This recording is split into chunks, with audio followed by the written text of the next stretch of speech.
चलो भाई, तो पहला चैप्टर समाप्त करने के बाद दूसरा चैप्टर हमारा तीसरा क्लास का जो हमारा पर्यावरण हम है उसके अंदर है। पार्ट 2 है हमारा परिवार।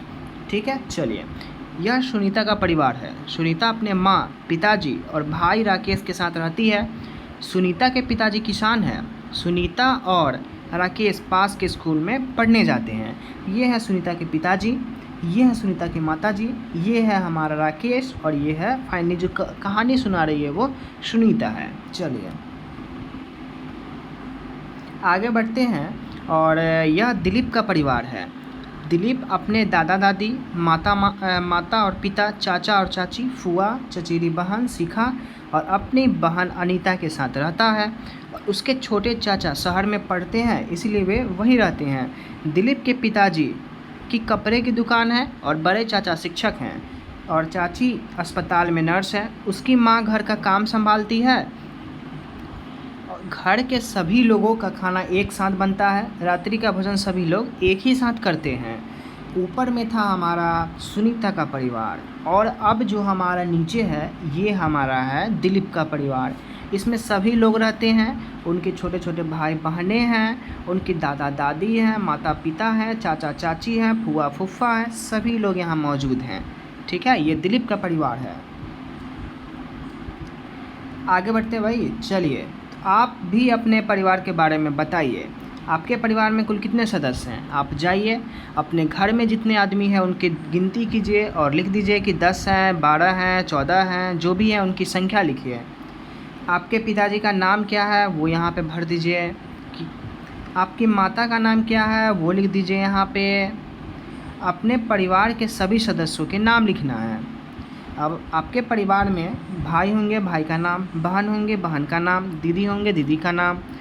उसी तरीके से पिताजी का नाम, माताजी का नाम, दादाजी का नाम, चाचा जी का नाम, चाची जी का नाम और भी जो जो मौजूद हैं आपके फैमिली में उनके नाम। सभी के नाम लिखने के बाद आगे बढ़ेंगे और आपके घर में कौन क्या क्या काम करता है उसे नीचे तालिका में लिखिए। ये आपके घर में अब मान लेते हैं काम में पानी भरने का काम मान लेते हैं कि आपके दीदी का काम है। घर की सफाई करने का काम किसका है? तो मान लेते हैं माता, अपनी मम्मी और दीदी का काम है। खाना बनाने का काम मम्मी और दीदी का काम है। बाज़ार से सब्ज़ी खरीदने का काम आपका हो गया और आपके पिताजी का हो गया। कपड़े धोने का काम आपका और आपके दीदी का, किसी का भी। जानवरों की देखभाल करना तो आपका हो सकता है। जो मतलब जो काम कर रहा है उसके बारे में, नौकरी या फिर काम करने का आपके पिताजी का जिम्मेवारी। घर के ज़रूरी फैसले करना तो आपके दादा और दादी का काम हो गया या फिर आपके पिताजी और माताजी का काम हो गया। चलिए, उनके नाम लिखने के बाद आगे के पेज में आइए। ऐसे 2 काम बताइए जो आपके पिताजी के लिए करते हैं, आपके लिए करते हैं, सॉरी, पिताजी आपके लिए करते हैं। तो मान लेते हैं कि आपके लिए जो है ना किताबें और कॉपियाँ मार्केट से लाना ये काम है। कुछ खाने पीने की चीज़ें, टॉफ़ी, चॉकलेट वगैरह आपके लिए लाने का काम पिताजी करते हैं। ऐसे 2 काम बताइए जो आपकी माँ आपके लिए करती है। तो लिख सकते हैं, एक तो भोजन, दूसरा साफ़ सफाई, कपड़े धोना, ये सब चीज़ें लिख सकते हैं। आप अपने घर में क्या क्या काम करते हैं वो लिख दीजिए। तो लिख सकते हैं आप स्कूल जाते हैं। दूसरा क्या घर का काम लिखना है तो इसमें लिख सकते हैं कि आप सफाई में हाथ बटाते हैं। घर का जो भोजन यानी कि साग सब्जी लाना वो दुकान का काम आप करते हैं। जो बाज़ार का रहता है वो काम आप करते हैं। जानवरों की देखभाल करना आपका काम है। चलिए, आगे का क्वेश्चन में आपसे पूछा गया है कि परिवार में सभी लोग एक साथ नहीं रहे तो क्या होगा। अब एक साथ जब नहीं रहेंगे सभी लोग तो परेशानी बढ़ेगी आपके लिए कि सारा काम आप ही को करना पड़ेगा। जो पहले जानवर का काम कोई और करता था वो आपको करना पड़ेगा। बाज़ार का काम आप करते थे वो तो है ही, और साथ साथ जानवर का भी काम आ गया। उसके बाद घर का भी काम आ गया थोड़ा बहुत। तो वो सब जो है ना आपकी परेशानी बढ़ेगी। आप अपने दादाजी से पूछकर पता कीजिए कि वे कैसे रहते थे, कितने लोग थे और क्या क्या करते थे। अब अभी तो आप जो है सो तो लिख ही दीजिए। उसके अलावा जो पहले दादाजी के जो परिवार थे, मतलब कि बूढ़े परिवार, बहुत पहले के परिवार जिससे आप परिचित नहीं हैं, तो उनके बारे में जानिए और उनके काम के बारे में लिखिए कि वो क्या क्या करते थे और वो कैसे रहते थे, उनके जो घर थे वो किस प्रकार के थे, क्या क्या खाना भोजन वगैरह बनते थे और किस तरीके से खुशहाल ज़िंदगी व्यतीत करते थे, वो सब चीज़ें लिखना है आपको। आपको अपने परिवार में सबसे अच्छा कौन लगता है और क्यों लगता है? अब हम मान लेते हैं कि आपको कुछ ना कुछ अच्छा लगता होगा। मान लेते हैं खाने में आपको मैगी बहुत सुंदर लगता होगा खाने में। ये मैगी है, इसमें पानी भी आ गया उस सभी का। तो वो मैगी आपको क्यों अच्छा लगता है? क्योंकि वो एक तो हमारे हेल्थ के लिए थोड़ा-सा मान के चलेंगे कि सही है कभी-कभी खाना, लेकिन डेली नहीं खाएँ, ये आपको हिदायत दी जा रही है। तो ये उबाल कर खाया जाता है ताकि आप मसाला से दूर रहें, काफ़ी कम चीज़ों का सेवन कर पाएँ इसमें। और इसी प्रकार से आपके परिवार में कौन है, मान लेते आपके छोटे पापा, चाचा जी हो गए या फिर पापा जी हो गए, जो सभी चीज़ लाकर आपको देते हैं। ऐसा मानना है मेरा कि वो आप जो बोलते होंगे कि हमें आज चॉकलेट चाहिए तो वो लाकर दे देते होंगे। कल बोलते होंगे कि हमें ये चीज़ खाना है बिस्किट, तो बिस्किट लाकर दे देते होंगे। तो ऐसा करते हैं तो इसलिए आप उनका प्यारा हैं। तो इसीलिए आप बोलिएगा कि हमें पापा अच्छा लगते हैं, वो चीज़ आप यहाँ लिख सकते हैं। अगला क्वेश्चन है कि आपकी माँ आपके परिवार में आने से पहले कहाँ रहती थी? देखिए, अब पूछना ये है कि जब आप नहीं थे, आपकी मम्मी की जो शादी है वो आपके पिताजी से नहीं हुई थी, तो उससे पहले मम्मी जो है आपकी कहाँ रहती थी? तो सीधी-सी बात है, आप यहाँ लिख दीजिएगा कि नानी के घर रहते थे या फिर नाना के घर लिख सकते हैं, जहाँ पे अभी आप जाते हैं घूमने के लिए। अपनी माँ से उनके बचपन के बारे में पूछकर बताइए कि वह बचपन में क्या-क्या काम करती थी।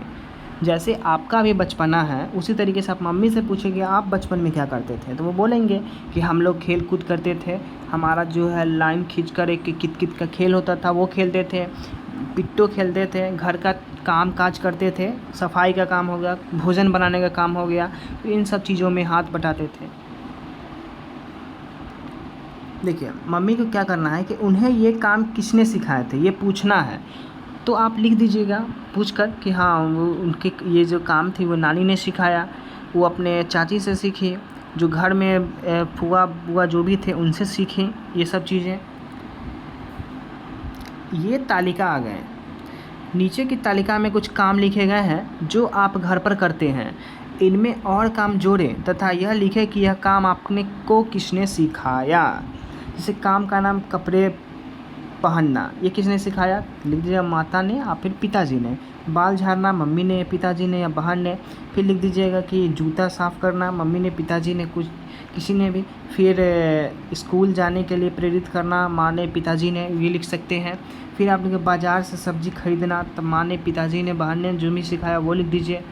फिर हमारा आ जाएगा, मान लेते हैं कि पौधे बोना, वो किसने सिखाया? फूल पौधे, तो ये दादाजी से या दादी जी से जो भी होगा। फिर पशु को नहाना, साफ़ करना, ये पिताजी से, दादाजी से, दादी जी से जो भी हो। फिर यहाँ लिख सकते हैं कि बुज़ुर्गों से अच्छे से बात करना, माँ ने, पिताजी ने, दादाजी ने जो भी सिखाए उनसे। और भी जो चीज़ें होंगी वो आप यहाँ पे भर दीजिएगा। अब हम इस कहानी में आगे बढ़ेंगे और ये दिलीप का परिवार के बारे में, दादा दादी ये सब चीज़ें थी। अब दादा दादी से आगे बढ़े तो पिताजी आए, माँ आई, फिर चाचा चाची, फिर चाचा और फूआ। कुछ इस प्रकार से दिलीप की परिवार की चर्चाएं हो रही हैं। फिर आगे बढ़ें तो पिताजी और माँ, उसके बाद दिलीप आए और बहन आई, फिर चाचा और चाची के बाद शिखा की चचेरी बहन जो है, फिर चाचा और फूआ जो थे इनकी अलग अलग फिर घर की शुरुआत हो गई जब शादी हुई तो।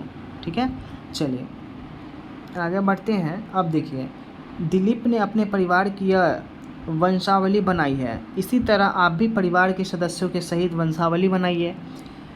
जो आप ऊपर में हमने ये चीज़ दिखाया, ये वाला, ये दिलीप ने अपने परिवार की वंशावली बनाई है। उसी तरीके से आप यहाँ दादा दादी उनका नाम भी लिख सकते हैं।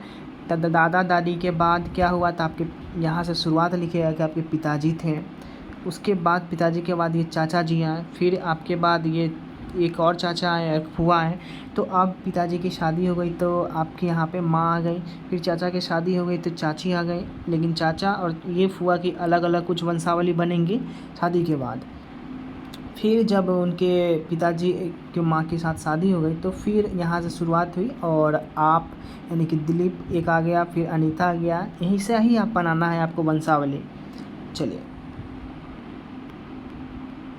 आगे बढ़ते हैं। वंशावली में आपने देखा कि दादा दादी से कैसे परिवार बढ़ता है। माता और पिता, चाचा चाची, फिर भाई बहन, फूफा फूफा, फिर आदि परिवार के सदस्यों की संख्या धीरे धीरे बढ़ती जाती है। सब सदस्य मिलकर एक परिवार बनाते हैं। एक परिवार के सदस्यों में कई समानताएं भी पाई जाती हैं। दिलीप को याद आया, उसकी दादी अक्सर कहा करती थी कि वह अपने दादा जैसा लंबा है। बाल संवारने के समय सुनीता माँ से कहती, माँ मेरे बाल तुम्हारे जैसे लंबे नहीं हैं। चलिए तो ऐसा बोला गया यहाँ पे। चलिए आगे देखते हैं कि आप पता कीजिए आप कौन सी चीज़ परिवार के किस सदस्य से मिलती है। आवाज़ किस से मिलती है? आपके दादा से, मम्मी से, पिताजी से। फिर आँख किससे मिलती है? दादा से, दादी से। नाक किससे मिलती है? चाचा से, चाची से। फिर बाल किससे मिलता है? बहन से, दीदी से या फिर भाई से। फिर आपका रंग गोरा है, काला है, वो चीज़ें किससे? मम्मी से, पापा से। किससे मिल रही है वो चीज़ें। और इस प्रकार से हम जो है ये दूसरा चैप्टर पार्ट वो भी हम कंप्लीट कर चुके हैं, जो हमारा है हमारा परिवार। ठीक है, फिर नए चैप्टर में मिलते हैं।